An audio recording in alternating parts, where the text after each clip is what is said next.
quero externar a minha satisfação, a minha gratidão a Deus pela oportunidade de estar aqui com cada um de vocês terem separado esse momento para prestigiar aquilo que nós preparamos, aquilo que nós estudamos, para repassar para os irmãos e as irmãs. Eu quero agradecer ao pastor André pelo carinho que ele tem demonstrado, externado, e esse carinho dele eu sei que é também uma expressão de muitos de vocês com quem nós já temos interagido em outras oportunidades. Para mim é uma satisfação enorme poder contribuir. E ladeado de uma série de palestrantes aqui que eu me considero diminuído em relação a eles, louvo a Deus pela vida dos demais palestrantes que aqui estão, e eu fui convidado para discorrer sobre um dos temas a respeito da soteriologia, e há muito tempo, que é uma das minhas áreas de atuação nos estudos teológicos, além de outras que me interessam, a questão das perspectivas teológicas. Me interessa muito comparar e analisar as perspectivas teológicas. Então, conversando com o pastor André e com a comissão organizadora do evento, nós achamos por bem apresentar de forma panorâmica uma comparação com base em alguns dos aspectos soteriológicos, levando em consideração as perspectivas do calvinismo e do arminianismo. Então, vai ser o que nós vamos apresentar aqui. Vou tentar apresentar de forma geral, panorâmica, e, havendo tempo, nós poderemos logo mais conversar e dialogar a respeito do assunto. Então, eu vou pedir permissão aqui ao pastor André para eu projetar aqui o meu slide, a minha tela, né? Para que a gente possa partilhar com vocês. Pronto, autoriza aí o pastor André.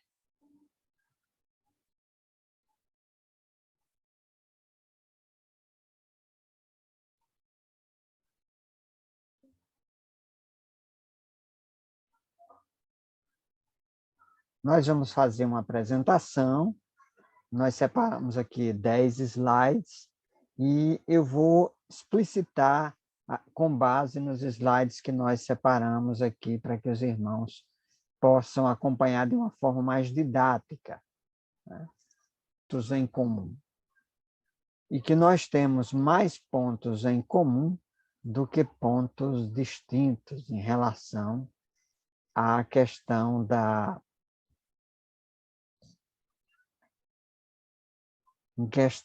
à soteriologia, seja ela calvinista, seja ela arminiana.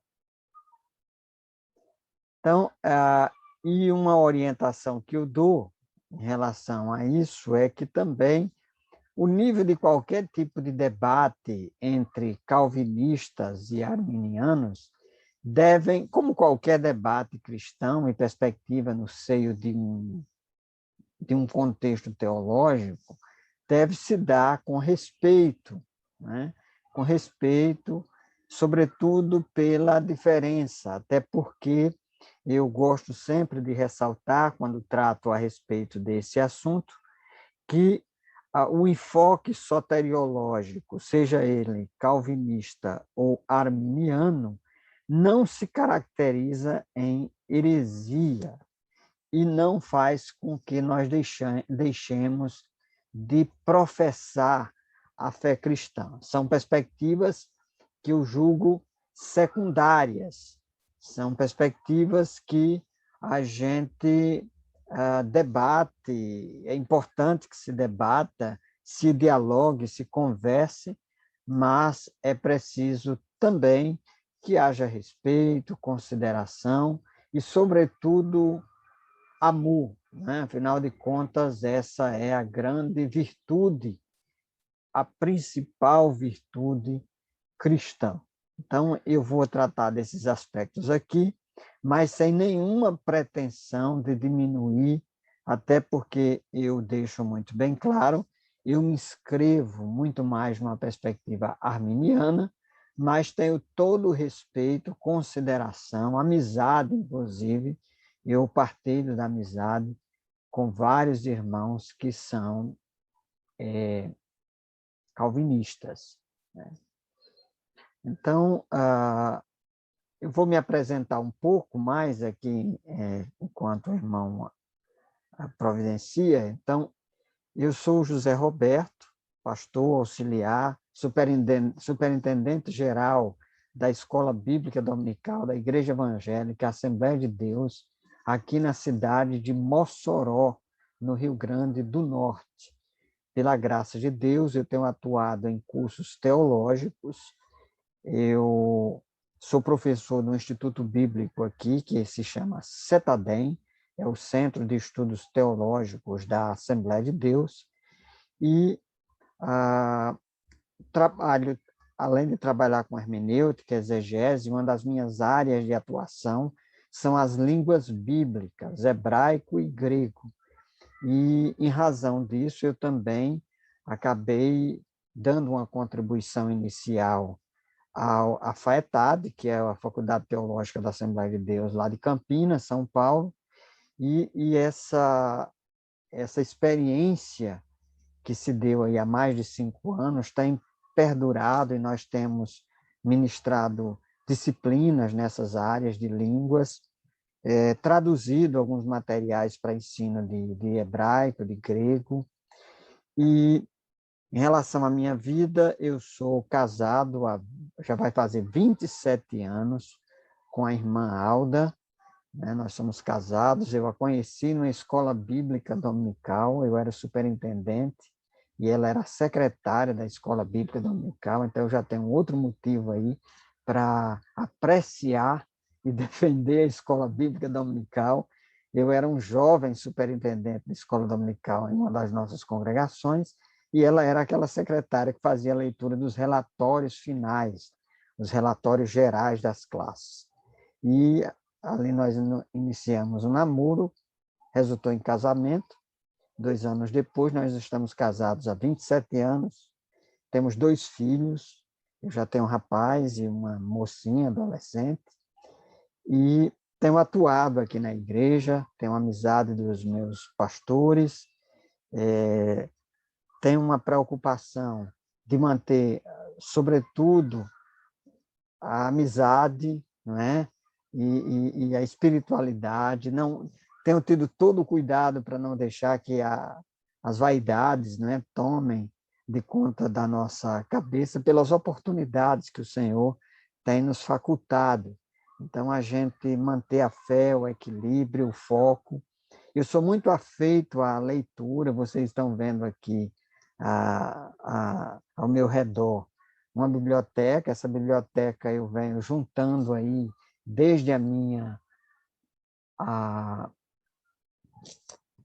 desde a minha adolescência, né? Eu ainda na adolescência foram os 2 primeiros livros que eu adquiri, foi o livro As Grandes Doutrinas da Bíblia, de Raimundo de Oliveira, é um livro clássico, antigo, da Assembleia de Deus. E depois eu comprei o livro Geografia Bíblica, do pastor Claudionor Corrêa de Andrade. E um outro livro que caiu às minhas mãos foi o livro Os Heróis da Fé. Esses 3 livros são livros da CPAD. O livro Heróis da Fé foi um livro que me impactou muito na juventude. Eu criei aos 16 anos, eu era um rapazinho, e me aproximei da igreja, né? E ali foi na igreja que eu encontrei a oportunidade de crescer e amadurecer na fé, inclusive gostar da leitura, me dedicar à leitura, os livros. E essa prática da leitura foi se desenvolvendo ao longo do tempo, né? Muito bem, então nós já conseguimos aqui projetar, né, a, a nossa tela. Eu acho que agora vocês já estão vendo, estão?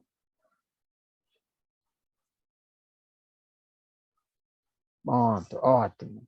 Então vamos iniciar aqui, né? Aspectos soteriológicos comparados do calvinismo e do arminianismo. Nós vamos destacar inicialmente que esses dois teólogos são os teólogos mais conhecidos, e inclusive os nomes calvinismo e arminianismo estão atrelados a esses dois nomes, né? Muito embora que eu quero apresentar e mostrar para vocês que a perspectiva teológica que nós esposamos como calvinismo e arminianismo vai para além do que é apresentado por esses teólogos, que remetem a um tempo muito mais distante. Então, inicialmente, essas questões de livre-arbítrio, predestinação, são temas que geralmente nos acompanham, né? Nos acompanham, e a gente fica se perguntando, afinal de contas, quem é que está com a razão, né? Eu destaco aqui para vocês, inicialmente, que a, essa doutrina, né? Essa doutrina do livre-arbítrio, da predestinação, conforme exposta pelo Calvino e pelo Armínio, elas sempre foram instrumentos de debate ao longo da história da Igreja. Então, essa é uma doutrina que a gente aponta aqui, que há pontos de concordância. Então, a gente, para não achar que está tudo perdido, então, tanto arminianos quanto calvinistas concordam que, por causa do pecado, todos precisam da graça de Deus. Então, tanto um quanto o outro defendem essa perspectiva. Tanto um quanto o outro defendem que a salvação do pecado é um ato de Deus. Então, é Deus quem salva o pecador. Tanto calvinistas quanto arminianos defendem essa posição. Tanto calvinistas quanto arminianos defendem que a salvação somente é alcançada pela graça, por meio da fé em Cristo. E quarto ponto, que as obras não podem levar à salvação. Então, desde já, eu adianto para vocês que nós temos perspectivas muito mais em comum do que divergentes nesses dois campos do conhecimento teológico. Mas nem todos os cristãos, e aí a grande diferença entre calvinistas e arminianos é que os calvinistas tendem, né? Quando eu digo tendem, é porque existem muitas formas de calvinismo e existem muitas formas de arminianismos.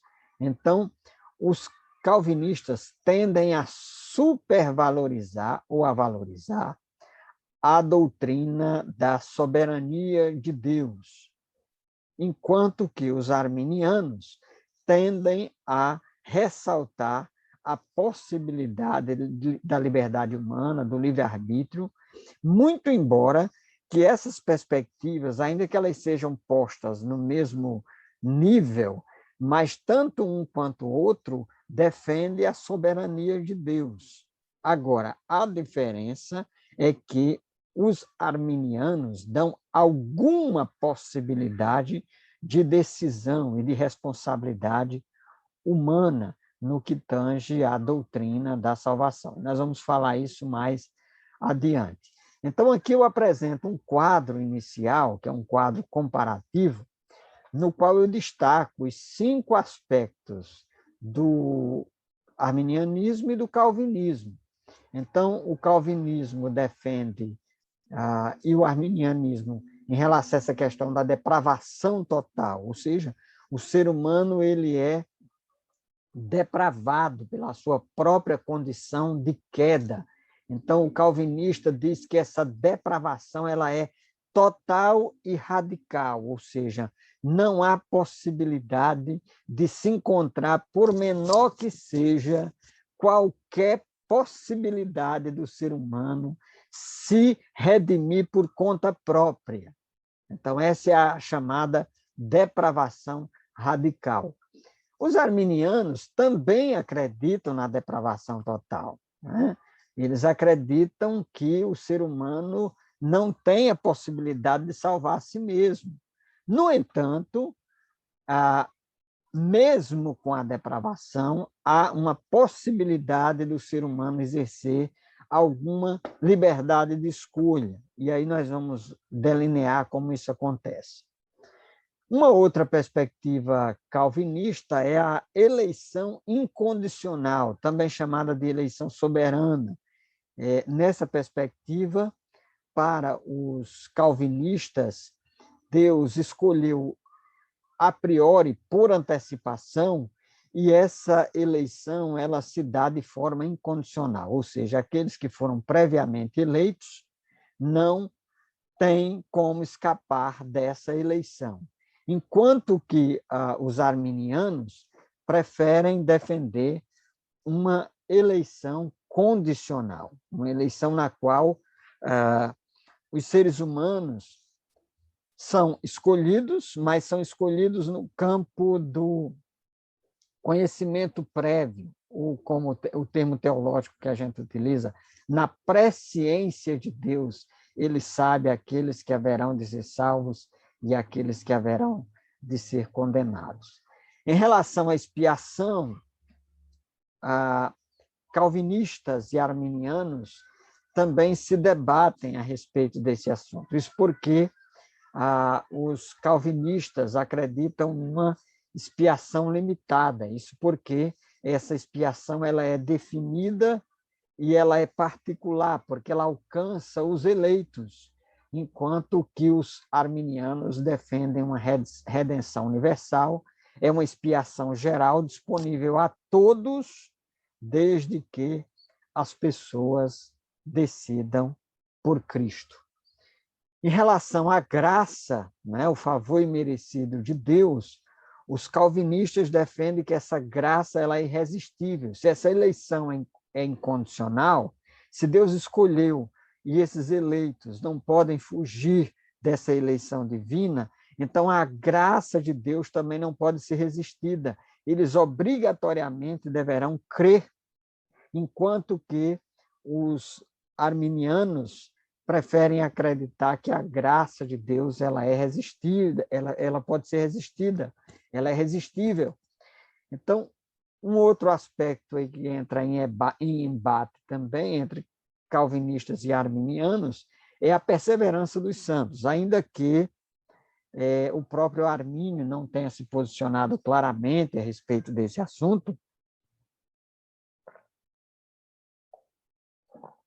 Há uma tendência dos calvinistas defenderem a preservação dos santos, ou seja, aquele que foi eleito continuar sendo preservado até o final, e se ele se desviar, ou apostatar, ou se distanciar, é porque, de fato, ele não era eleito, enquanto que os arminianos defendem a possibilidade de decair da graça.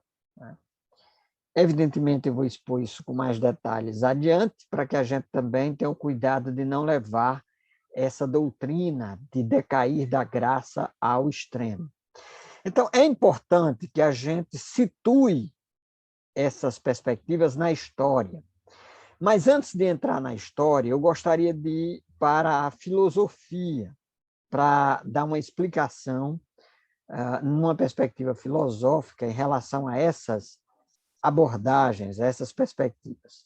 Primeiro, é um equívoco, seja de arminianos ou de calvinistas ou arminianos, é um equívoco pensar que essa doutrina é exclusivamente teológica e exclusivamente bíblica.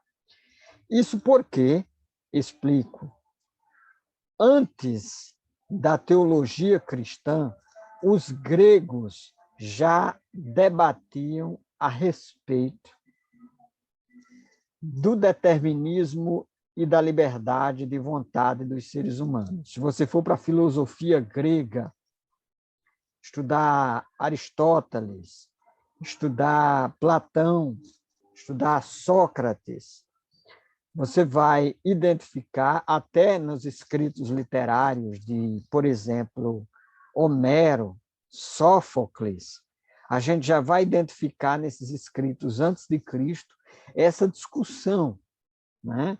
Até que ponto o ser humano tem liberdade ou até que ponto ele é determinado. Então, na filosofia, ainda hoje, ainda é um tema de discussão essa questão entre determinismo e ou predestinação e livre-arbítrio. Então, que isso fique bem claro. E eu estou fazendo essa preparação e essa contextualização filosófica para que a gente entenda que algumas, não são todas, mas algumas doutrinas bíblicas, teológicas principalmente, e principalmente teológicas, elas são resultados, às vezes, dos nossos pressupostos. E não podemos deixar de considerar que um dos principais expoentes dessa teologia da soberania divina, da graça de Deus e de uma graça irresistível, um dos principais expoentes dessa perspectiva é o Agostinho de Hipona. E o Agostinho foi também um filósofo. Ele leu filosofia, ele foi influenciado pela filosofia de Platão. Então, às vezes, e eu estou dizendo isso aqui, isso se aplica a todo e qualquer estudo da área teológica, se nós não tivermos cuidado de filtrar, de avaliar as nossas crenças, nós podemos levar para a interpretação do texto bíblico determinadas influências de pressupostos que às vezes são filosóficos e que nós aprendemos. Então, o Agostinho ele vai trazer esse embate para o contexto cristão, e nós vamos entender isso daqui a pouco, quando eu for falar do Pelágio, porque o Agostinho ele estava muito preocupado com a ameaça que o cristianismo estava sofrendo por causa da falácia ou heresia pelagiana, que eu vou falar de Pelágio daqui a pouco. Então, uma outra orientação que eu gostaria de dar é que, às vezes, a gente vai para um extremo, vai para os polos, por causa do embate, de um confronto, de um determinado momento, de uma determinada época. Então, pessoas que, por exemplo, são anticalvinistas, elas têm uma tentação de se tornarem pelagianas, tá certo? Elas têm a tentação de se tornarem pelagianas. E as pessoas que são anti-arminianistas, elas têm a tendência de transformarem Deus num ser assustador, que além de soberano, ou mais do que soberano, às vezes ele beira a um totalitarismo, a uma tirania, né? A um Deus caprichoso. Então, são extremos, e é preciso que a gente tenha cuidado para não se levar por esses extremos, porque aí a gente, no afã, no desejo de combater o outro, a gente vai para um outro extremo. Então, isso aconteceu com Agostinho, né? Isso aconteceu com Lutero num determinado momento da vida dele, sobretudo Lutero teve que dialogar e entrar no embate contra Erasmo de Roterdã durante o período da Reforma Protestante, e como essa questão do livre-arbítrio, da possibilidade de escolha, é uma doutrina que sempre foi defendida pelo catolicismo, né? E Lutero estava contra a Igreja Católica, contra o catolicismo. Por causa disso, ele, num livro chamado O Cativeiro da Vontade, foi traduzido para português como Nascido Escravo. É um livro no qual se coloca contra a liberdade da vontade. Lutero diz que o ser humano não tem liberdade de ter vontade. Ele é escravo da sua condição de pecado, e seguindo Agostinho, ele vai dizer que somente a graça de Deus é que pode alcançar. Mas o nome que vai ficar conhecido, e não por acaso essa doutrina se chama calvinismo, é o nome do próprio João Calvino. Ainda que, deixa eu fazer uma ressalva,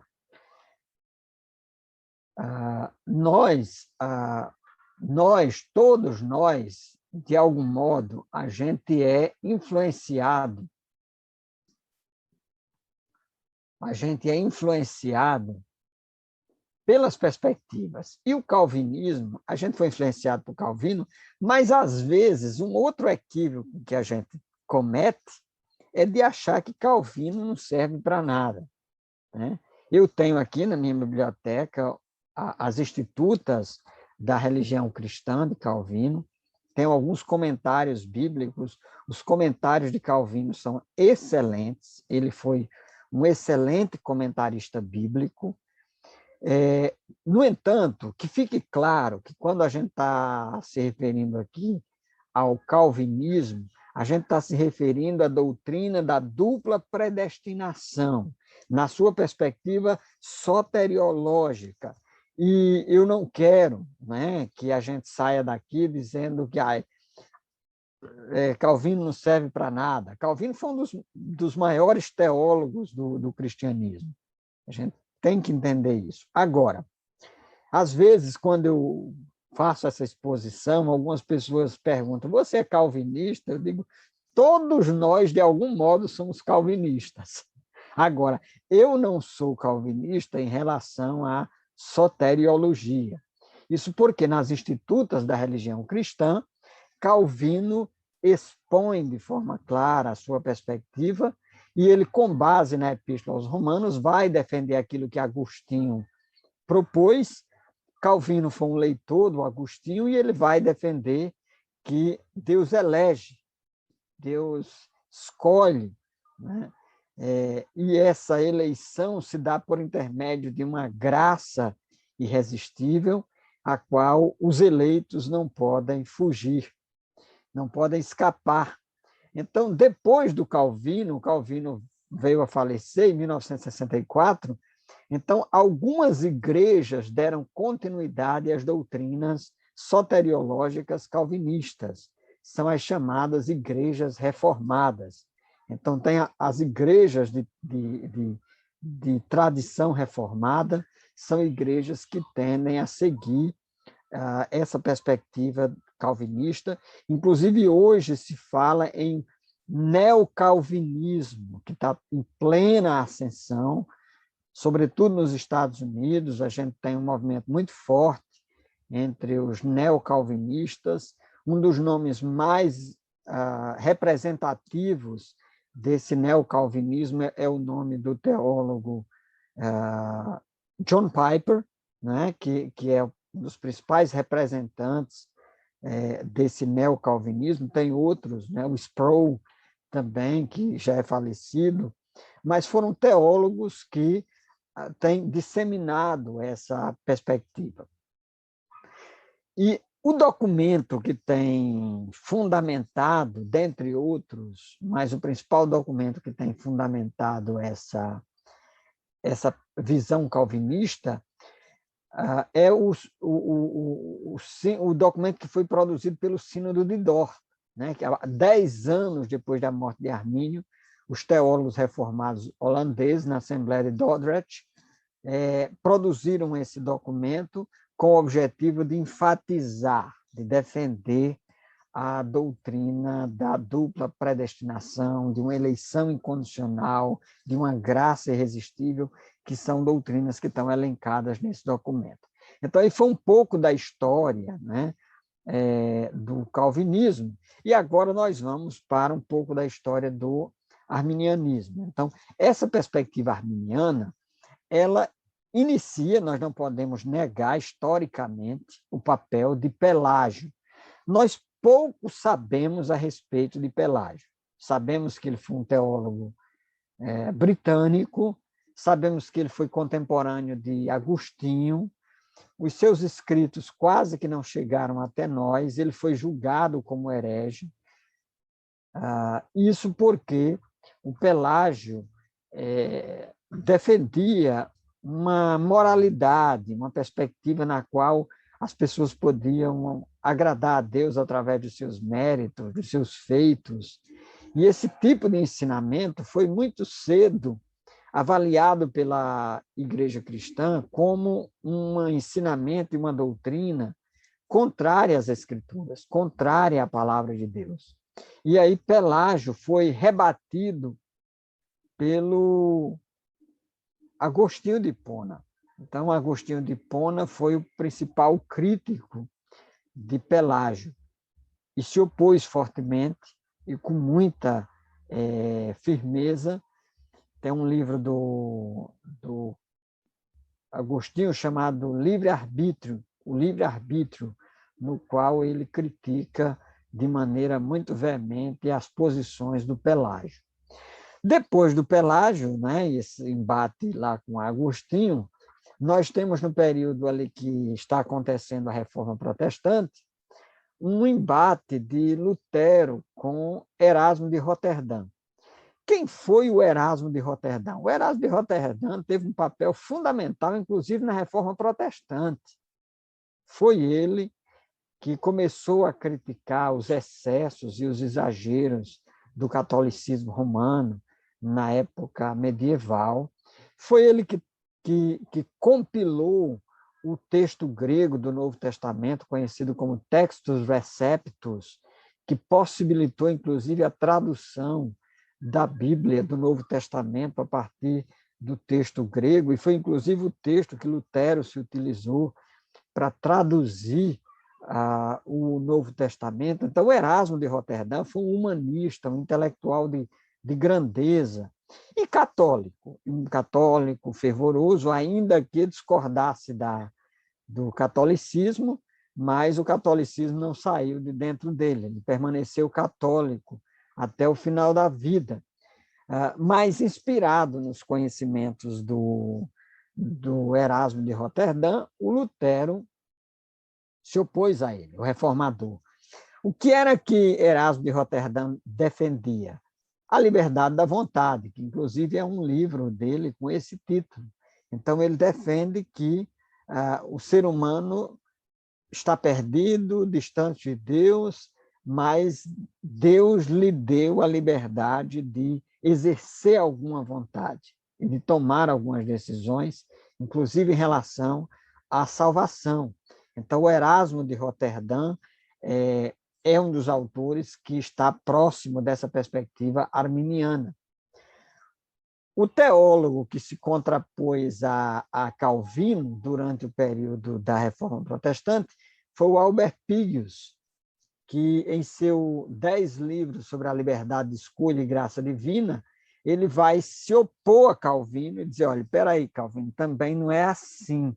A gente é eleito, mas não se é eleito incondicionalmente. Essa graça não é irresistível.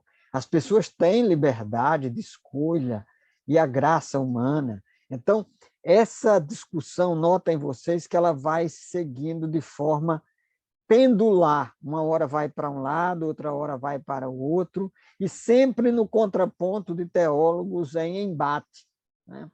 Depois desse confronto do Albert Pigius com Calvino, é importante que a gente diga que o Armínio veio depois do Calvino, né? Ele viveu pouco tempo, o Jacob Armínio, morreu com apenas 49 anos de idade, estudou em Genebra, então, inclusive eu chego a dizer que o Armínio também era calvinista, grave essa aí, né? O Armínio também era calvinista, ele estudou a teologia do Calvino, leu os escritos de Calvino, conhecia as ideias de Calvino, mas quando chegou nessa parte da soteriologia, o Armínio disse, olha, aqui o Calvino foi longe demais, nós precisamos aí colocar um ponto de equilíbrio aqui. Então, ele vai defender que a morte de Cristo, né, transfere graça a todas as pessoas para escolher ou rejeitar a salvação.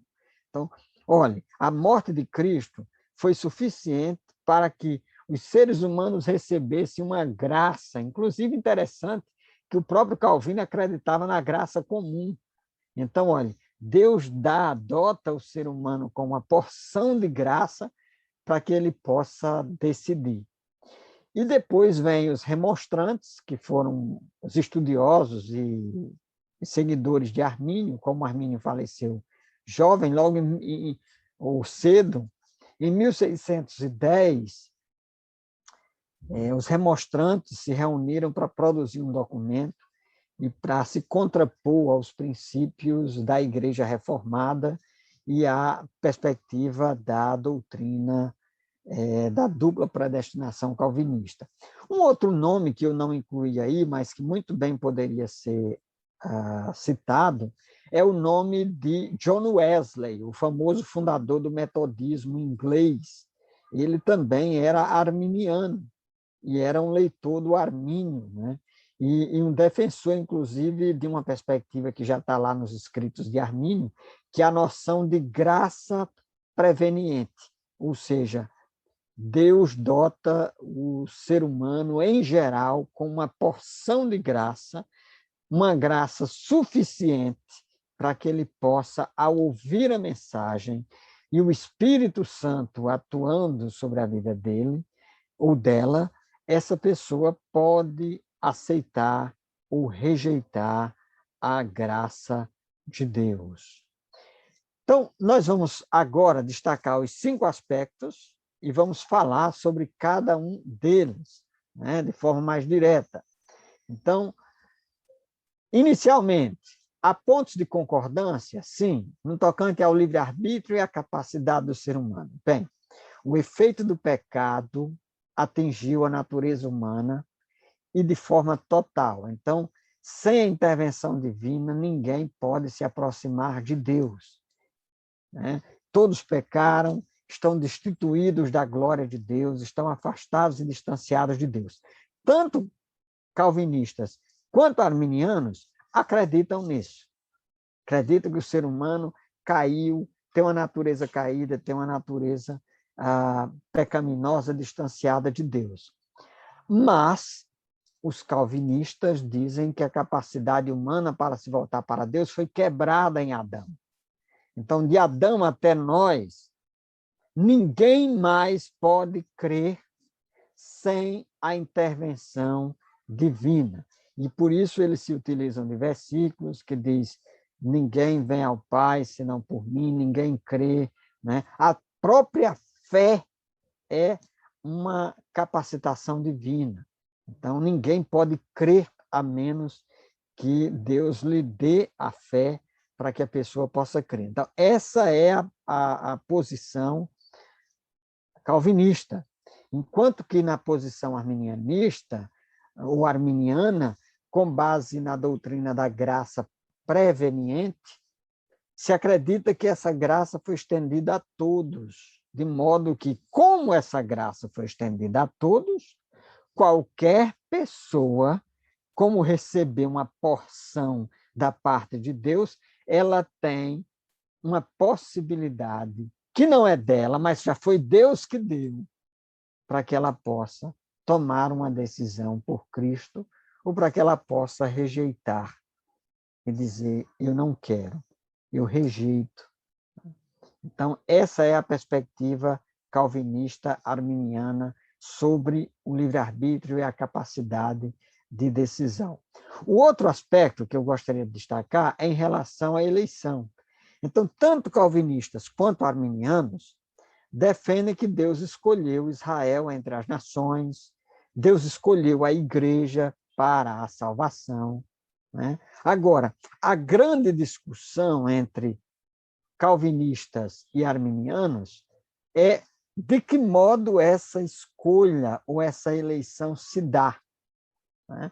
Os calvinistas acreditam que essa eleição se deu a priori, Ou seja, na soberania divina, Deus escolheu aqueles que haveriam de ser salvos, né?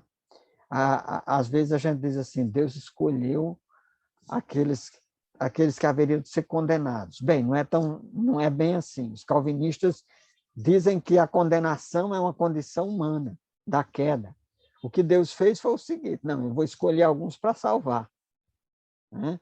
Então eu vou eleger a priori, por antecipação, alguns para serem salvos.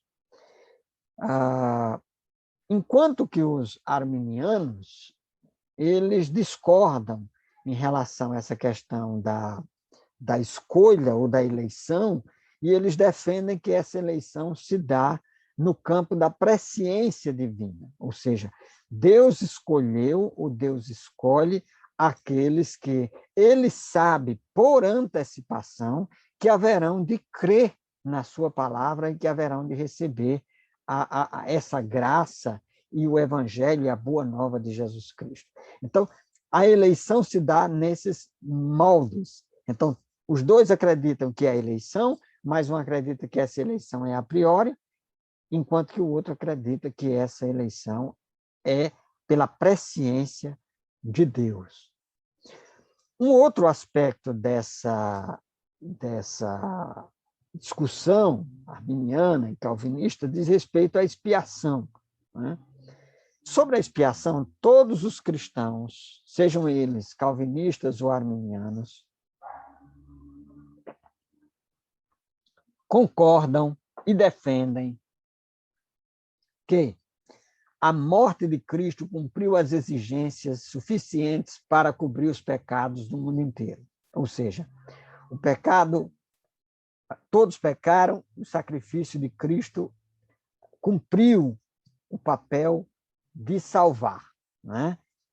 O sacrifício de Cristo é suficiente para salvar. Mas o calvinismo defende que essa expiação ela é definida, né? E ela é eficaz para os eleitos. Ela deve ser disponibilizada a todos. Então, evidentemente, na prática, os calvinistas evangelizam menos. Historicamente, eles têm menos impulso evangelístico, missionário. Mas é um equívoco dizer que os calvinistas não evangelizam. Eles evangelizam, sim. Um dos grandes expoentes do calvinismo foi o Charles Spurgeon, que é conhecido como o príncipe dos pregadores. E o Charles Spurgeon foi um evangelista, pregava, né? Sua igreja estava sempre lotada, ele foi preciso construir várias outras igrejas.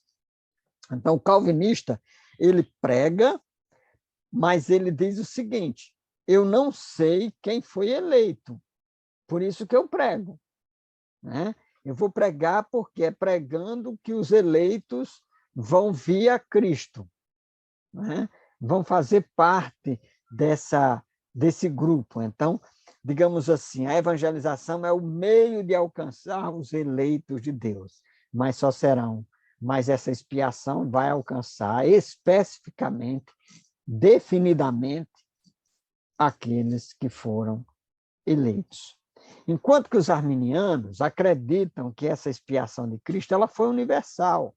Isso porque Cristo morreu por todos. Ele morreu pelo mundo inteiro. Agora, também os arminianos não costumam ser, né, universalistas. O que é universalismo, pastor, professor? O universalismo é uma doutrina que foi defendida por Orígenes, que foi um dos pais da igreja, e um teólogo mais recente, chamado Karl Barth, que foi um grande teólogo suíço, ele não assumia, mas ele tinha uma simpatia pelo universalismo. Então, o universalismo é a doutrina de que, no final das contas, todos serão salvos. O arminianismo não defende o universalismo. Ele defende o seguinte: Cristo morreu por todos, A expiação de Cristo é suficiente para salvar o mundo inteiro, mas as pessoas precisam individualmente tomarem a sua decisão. Todo aquele que nele crê, para que todo aquele que nele crê, João 3,16, não pereça, mas tenha a vida eterna. Então, é preciso que a pessoa creia. Então, essa é a proposta arminiana em relação à expiação. O aspecto quatro que eu quero destacar é no tocante à graça, a palavra charis, ou rara. Graça, no grego, dá a ideia de favor imerecido. Então, tanto calvinistas quanto arminianos defendem que a humanidade se encontra em uma incapacidade total, em queda, para se achegar ou se aproximar de Deus. Ninguém pode fazer isso por conta própria. Ninguém, por méritos humanos, pode agradar a Deus, pode favorecer a Deus. Ninguém, absolutamente ninguém. Todos pecaram e ficaram destituídos da glória de Deus. Mas a diferença está no seguinte: os calvinistas, eles dizem que o chamado interno do Espírito Santo é eficaz, tornando a graça irresistível para os eleitos, tornando impossível que os eleitos rejeitem essa graça. Então, note como é um sistema teologicamente firmado e na tentativa de manter a coerência. Então, o calvinismo, inclusive a Tulip, né, os 5 pontos do calvinismo, trabalham todo dentro de um sistema, de uma engenharia teológica, de uma mecânica, né, para fazer aqui alusão ao livro do pastor Silas Daniel. Então, há uma mecânica da salvação que é defendida pelos calvinistas ou pelos arminianos. E, às vezes, na tentativa de entrar dentro dessa mecânica, dessa engenharia, a gente acaba deixando de perceber alguns outros aspectos aqui ou acolá em relação a essa questão da doutrina da salvação, nos seus aspectos calvinistas e arminianos. Então, no que tange ao arminianismo, o arminianismo diz o seguinte: bem, ninguém é salvo senão pela graça sois salvos por meio da fé, isso não vem de vós, é dom de Deus, não é pelas obras para que ninguém se glorie, Efésios 2, 8 e 9, né? Mas o calvinismo tende a defender, inclusive tentar comprovar gramaticalmente, a partir do grego do Novo Testamento, que essa fé é uma fé que o próprio Deus dá. Né? Até a fé é Deus que dá. Enquanto que o arminiano ele vai defender que é a graça de Deus quem salva, a salvação é divina do início ao fim, né? Mas essa graça ela é facultada aos seres humanos para que as pessoas decidam, né? É pela graça que se é salvo, mas você precisa crer, você precisa reconhecer a sua condição de pecador, deixar que o Espírito Santo lhe convença do pecado, da justiça, do juízo, como disse Jesus lá, conforme está registrado no capítulo 16 de João, para que você possa tomar essa decisão por Cristo. Né? Então, essa é a diferença. Uma outra diferença, um outro aspecto que nós destacamos aqui é em relação à segurança. Esse aspecto aqui não está bem resolvido, isso porque tem arminianos que defendem a segurança, né? E tem alguns calvinistas que questionam essa segurança dos salvos. E eu deixo aqui bem claro, sem nenhum excesso, tentando ser o mais moderado e honesto possível, que essas apresentações que eu estou colocando aqui são no geral, porque nós vamos ter particularidades tanto dentro do calvinismo como particularidades dentro do arminianismo. No que tange à segurança da salvação, o que tanto calvinistas quanto arminianos defendem é que as pessoas que estão em Cristo são capacitadas para lutar contra Satanás, o pecado e as tentações. E isso, irmãos e irmãs, é muito importante, porque eu, na minha formação assembleiana, eu sou da Assembleia de Deus desde os 16 anos de idade, quando eu criei, e eu já ouvi muita coisa, já fui ensinado de muitas formas, e assim, a gente vai lendo, aprendendo, estudando, e teve um momento da minha vida que eu pensava que a gente perdia a salvação por qualquer coisa. Qualquer coisinha perdeu a salvação. E eu acabei descobrindo na Bíblia que também não é assim. Nós temos a segurança, nós podemos ter a convicção de que somos salvos, que o Espírito Santo está trabalhando conosco, aperfeiçoando o nosso caráter, produzindo em nós o fruto do Espírito, fazendo com que a cada dia nós estejamos mais próximos de Deus, fazendo a vontade boa, agradável e perfeita de Deus. Então, Deus está trabalhando conosco, nos santificando pela sua palavra. Então, isso nos mostra que nós podemos ter a segurança da salvação. Mas a diferença é que os calvinistas tendem a acreditar que uma vez eleito, sempre eleito. É aquele jargão que se costuma usar. Uma vez salvo, salvo para sempre. Se você se desviou, se afastou, apostatou, na verdade, isso é quem acontece hipoteticamente, numa perspectiva calvinista, é porque a pessoa nunca professou a fé de fato, ela nunca foi convicta, porque ela não era eleita. Então, isso, uma crítica que a gente faz em relação a isso, é porque a pessoa pode acabar também, assim como tem arminianos que ficam angustiados com medo de perder a salvação por qualquer coisa, há calvinistas que ficam angustiados porque não têm convicção, às vezes, se são ou não eleitos. Eu estou aqui, mas será que eu fui eleito? Né? Então, alguns justificam, e que tem algum fundamento, que o Espírito Santo está trabalhando. Então, se você acredita, se você confia, se você estuda a palavra, então descansa, sossega a sua alma, você é eleito. Então, tanto calvinistas quanto arminianos tratam nessa perspectiva. Agora, os arminianos, né, aqui já tendem a aqui dizer o seguinte, bem, depende do exercício da fé do crente. Depende do exercício da fé do crente. O crente pode apostatar da fé, deixando de serem salvos. Que aí é bom que a gente destaque, por exemplo, o texto famoso de Hebreus, capítulo 6, e tantas outras passagens bíblicas que falam sobre apostasia. Então, eu, particularmente, não quero acreditar que a apostasia seja uma coisa assim que, não, a pessoa não creu, não era crente. A palavra apostasia, ela revela um compromisso inicial com a fé, com a doutrina, com a palavra, e essa pessoa depois se distancia. Então, eu não acredito que a pessoa perde a salvação por qualquer coisa e a todo momento, mas acredito na apostasia.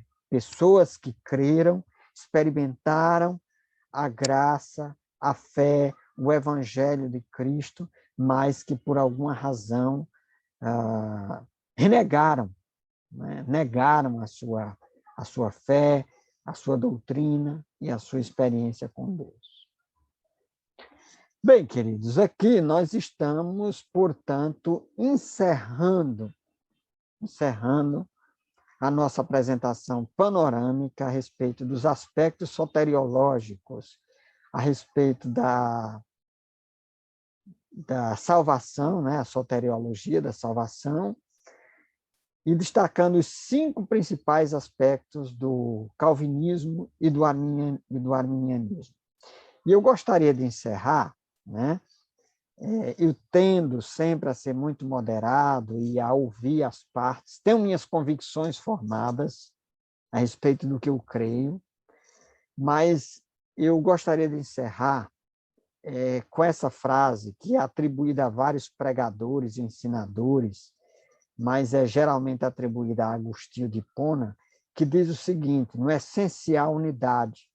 Então, nós temos aqui os pontos capitais, fundamentais, inclusive a própria reforma protestante, da qual nós somos herdeiros, tinha os seus 5 pontos fundamentais: só a graça, só a fé, só a Escritura, só Cristo, e a glória somente a Deus. Então, nesses 5 aspectos, nós somos unidos, porque é o essencial, é o básico, é o fundamental. E, em relação a essas questões de predestinação, livre-arbítrio, né, aí nós já precisamos manter